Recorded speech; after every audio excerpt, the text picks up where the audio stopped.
I play the emotion Disgust, and she is very hierarchical and wants to keep Riley from doing things that will embarrass her or will put her out at some kind of disadvantage. She's kind of an adolescent emotion. I'm fear, and fear is kind of we would describe him as middle management kind of guy, just very wanting to be control, wanting to be in charge, but just not having the capacity for it. Well, there's Joy that Amy Poehler plays, which is wonderful. Joy is very much like Amy in real life. And then, Sadness, played fantastically, am I saying that right?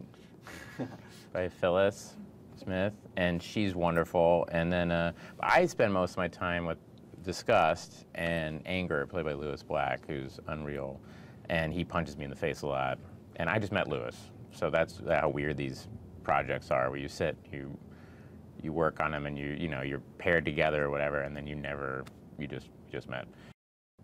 Well, it's kind of when you're an adolescent. I think the idea is like when you're an adolescent and you are in that, you're kind of ruled by fear, disgust, and anger. I mean, that pretty much describes adolescent kids, And so it was this idea of joy and sadness being kind of like, they have their own little buddy movie outside of it, but they have to kind of, because like in every buddy movie, it's two opposing ideology, people, opposites together, like in Midnight Run or whatever, and they have to learn to coexist. And the movie's about fear and sadness having to coexist, which is kind of what being an adult is. I mean, that's a big learning thing growing up.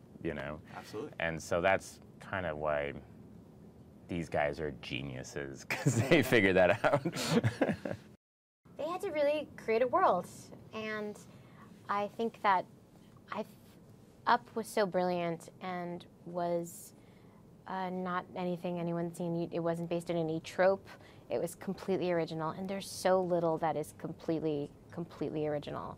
And having seen that and loved it, and then Pixar, having such a sterling reputation, I mean, I was very excited about it. And I have to say, when I read the script, I did not understand a lot of it. I had to wait till I saw the movie to understand what Islands of Personality were. So, but I never doubted it for a second that they would figure it out.